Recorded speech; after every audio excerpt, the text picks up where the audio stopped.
6 horas e 58 minutos, vamos ao vivo direto até a Lituânia. O secretário de Estado dos Estados Unidos está em viagem pelo país e fala agora sobre a guerra na Ucrânia. Antony Blinken. Vamos acompanhar ao vivo com tradução simultânea de Denise Bobadilla. Os Unidos estão com a Ucrânia. Os Estados Unidos estão aqui com seus compromissos e estão aqui de verdade e não por trás de uma tela criando mentiras. Hoje, a visita do secretário Blinken nos mostra o compromisso com os estados bálticos e com o povo da Ucrânia. Muito obrigada. Muito obrigado por nos receberem. É um prazer passar um tempo com o presidente, com o primeiro-ministro e com você, secretário Gabrielos. Eu o admiro como colega, a força de sua voz, sua convicção e no relacionamento com a OTAN e com a Europa. Isso faz uma grande diferença e nós agradecemos muito. E eu tenho também a honra de ter aqui o embaixador dos Estados Unidos na Lituânia e fizemos uma reunião hoje de manhã antes de encontrarmos com os nossos contrapartes. Estados Unidos e Lituânia celebraram 100 anos de relacionamento neste ano. Nós somos parceiros econômicos, aliados e compartilhamos um compromisso, a democracia, os direitos humanos, a ordem e as regras internacionais. E é algo que vem sendo ameaçado pela guerra não provocada e injustificada da Rússia contra a Ucrânia. A Lituânia entende a importância da soberania e da integridade territorial de todos os países, depois de passar décadas de ocupação territorial soviética. E essa ocupação os Estados Unidos nunca reconheceram. Em anos recentes, na democracia lituana, o povo sofreu com cyberataques e campanhas de desinformação.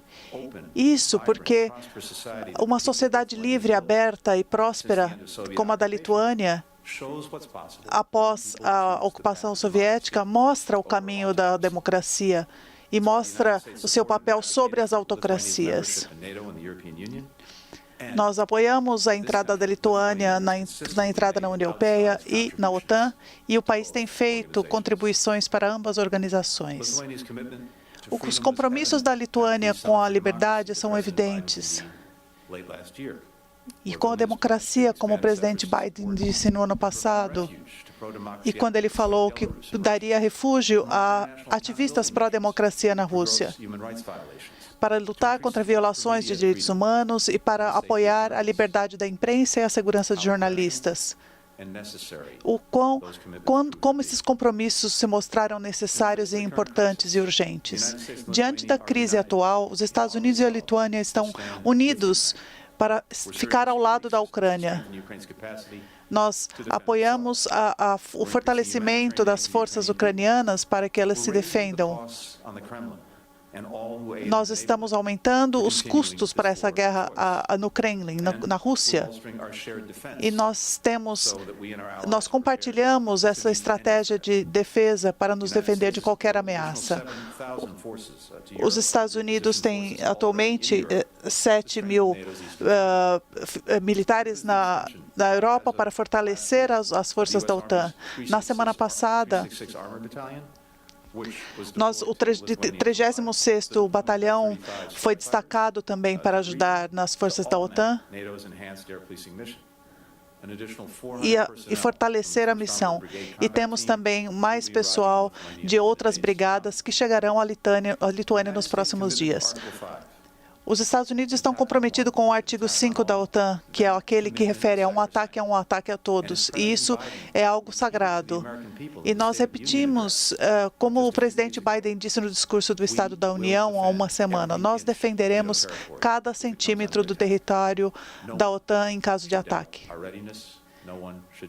Ninguém deve duvidar de nossa prontidão e de nossa resolução. Nas últimas semanas, nós também, os aliados foram autorizados a usar equipamentos defensivos, com mísseis Stinger e outros, e M-72 e outros suprimentos para ajudar a força do povo ucraniano para se defender da agressão russa. Nós também providenciamos uma assistência médica de 4 milhões de euros, em conjunto com aliados, em assistência médica, devido à crise que vem sido causada pelo cerco e o ataque aos civis. Quando a Cruz Vermelha da Lituânia nos chamou para ajudar as pessoas, da Ucrânia, nós conseguimos 50 caminhões de suprimentos vindos de toda a parte da Lituânia. E quase 6 mil casas de pessoas da Lituânia ofereceram lugares para pessoas da Ucrânia. As ações também envolvem defender os jornalistas, ativistas de direitos humanos e cuidar daqueles que foram ameaçados, foram presos na Rússia e em Belarus. Inclusive,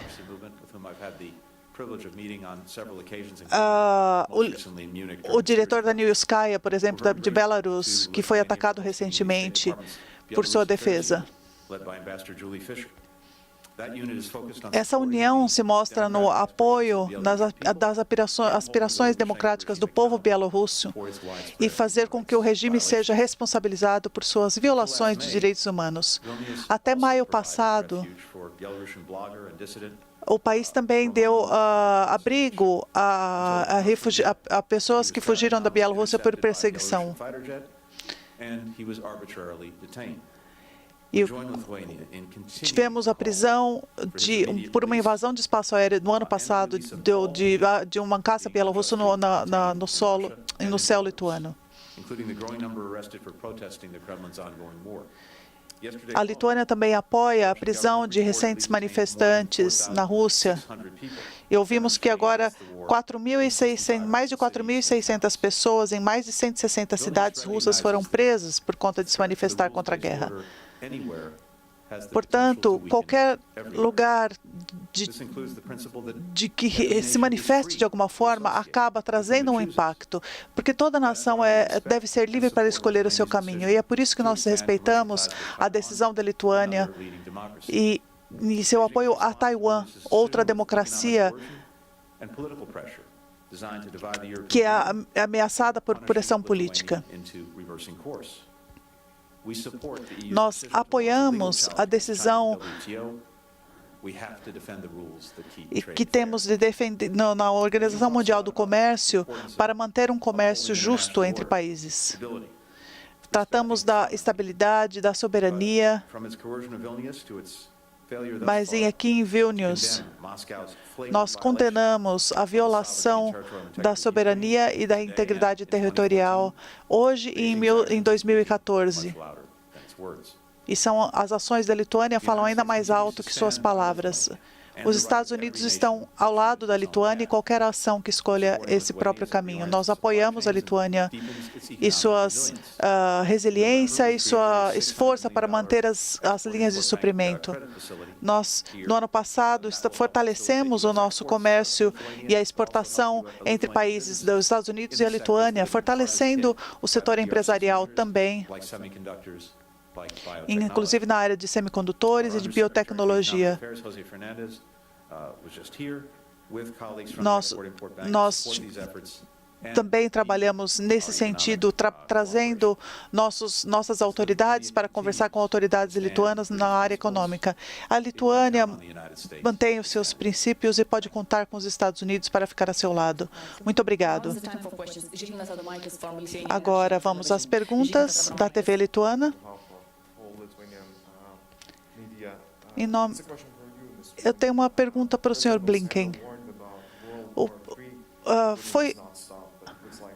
Foi dito que uma espécie de terceira guerra mundial poderia acontecer se Putin não recuasse, e ele disse que ele por sua vez que usaria armas de dissuasão. Agora a Rússia ameaça em caso de a ação da OTAN. O senhor disse que defende cada centímetro da OTAN. O senhor enviaria militares para o Báltico de forma permanente? Onde está a linha vermelha de onde a OTAN entraria e o quanto a Rússia poderia começar uma guerra nuclear? Mas os caças, o senhor pode falar da negociação de caças entre Lituânia e Estados Unidos? Bom, em primeiro lugar, em resposta à agressão russa contra a Ucrânia, uma das coisas que fizemos foi o que dissemos que faríamos por muitos meses, que no caso de uma agressão russa, nós iríamos reforçar o flanco oriental. E foi isso que fizemos, incluindo o destacamento de forças adicionais, forças norte-americanas aqui na Lituânia, caças e equipamentos militares importantes que foram trazidos para cá e para os outros estados bálticos. Ao mesmo tempo, nós continuamos revisando com a OTAN nossa postura defensiva, incluindo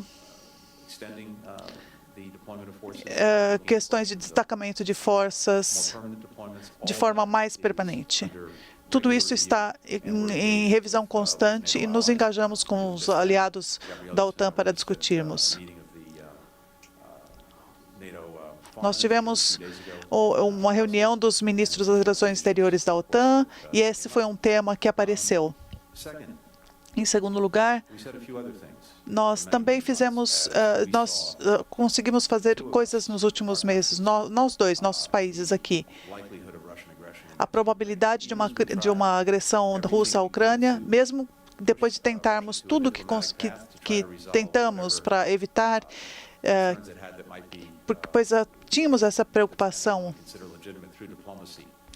Então, tentamos, através do diálogo, da diplomacia, mesmo enquanto fazíamos isso, nós nos preparamos se eles escolhessem a agressão. Nós dissemos que nós iríamos reforçar o flanco oriental, nós dissemos que iriam fornecer mais assistência e fizemos isso. Nós dissemos que iríamos trazer consequências imensas à Rússia e nós também fizemos isso. E acho que essas consequências, a severidade das sanções e outras medidas tomadas, estão muito além do que muitas pessoas imaginavam. E são inéditas, certamente. E elas já têm um impacto grande. Como já vimos, o rublo está caindo no chão.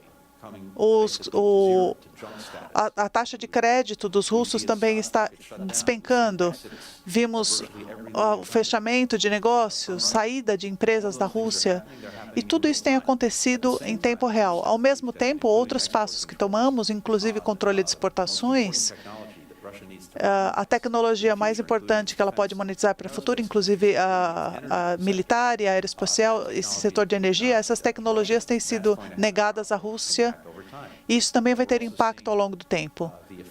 Também temos vendo o efeito da assistência que temos dado à Ucrânia e a coragem do povo ucraniano nesse momento para se postar contra a agressão russa. Portanto, tudo o que dissemos está acontecendo e tem um impacto. Mesmo assim, é importante e verdadeiro que a Rússia tem uma força imensa e desproporcional quando comparada à Ucrânia. Ela tem a capacidade de continuar destacando militares e vencendo na Ucrânia em batalhas e causando danos horríveis ao povo ucraniano, inclusive o ataque aos civis. Nós queremos que isso pare o mais rápido possível. E é por isso que nós continuamos aumentando a pressão na Rússia e apoiando a Ucrânia. Mas, como eu disse ontem, mesmo com essa batalha, isso não significa uma guerra. Se a Rússia tomar uma cidade na Ucrânia, ela está não significa que ela está conquistando os corações e mentes do povo ucraniano. Ela não pode e não conseguirá, seja um mês, seja uma semana ou ainda mais. Eu estou convencido de que a Ucrânia irá vencer. Quando se trata da OTAN, a linha é muito clara. E eu vou repetir. Se houver qualquer agressão em qualquer lugar, em território da OTAN, em países da OTAN, nós, os Estados Unidos e todos os nossos aliados e parceiros, tomaremos uma ação para defendermos qualquer centímetro do território da OTAN. Isso é claríssimo. Próxima pergunta, por favor. Muito obrigado. Secretário Blinken, os Estados Unidos acreditam que a Rússia tem se tornado, tem intensificado as batalhas na Ucrânia. Como o ministro das Relações Exteriores, como o secretário de Estado, mesmo antes dessa relação, dessa situação da Ucrânia, o país já lidava com essa ameaça e também uma pressão diplomática, até mesmo da China. O senhor já havia também essa pressão da China sobre Taiwan. Como o senhor enxerga essas duas ameaças? Como eles podem ajudar com essas duas ameaças? Bom, eu vi os relatórios que o senhor leu e eu não posso confirmar nenhuma informação no momento. Acho que, como o secretário Blinken mencionou, ambos os casos são uma questão de defender um princípio de civilidade, um princípio similar, perdão. Um deles, quando se trata de manter as fronteiras de um país, manter a lei e a ordem, quando manter a arquitetura de segurança, pode ser não só da Europa, mas sim global. Não importa se um país, se ele está na Europa, se ele está no Indo-Pacífico ou em qualquer outro continente. Todo país tem esperanças e também precisa de garantias sobre suas fronteiras, sobre sua soberania, que elas não sejam violadas. O outro poder é tentar dobrar as regras do comércio global e usar o comércio como um instrumento político, como uma arma, para forçar os países a mudar o rumo. Não importa se isso seja legal ou se seja um direito soberano de o país fazê-lo. Portanto, Lituânia, não por nosso desejo, mas a Lituânia se tornou um caso de país que defendeu as duas questões. Um país que lidera pelo exemplo do que isso significa, de defender as regras globais baseadas em ordem, sejam elas geopolíticas ou econômicas.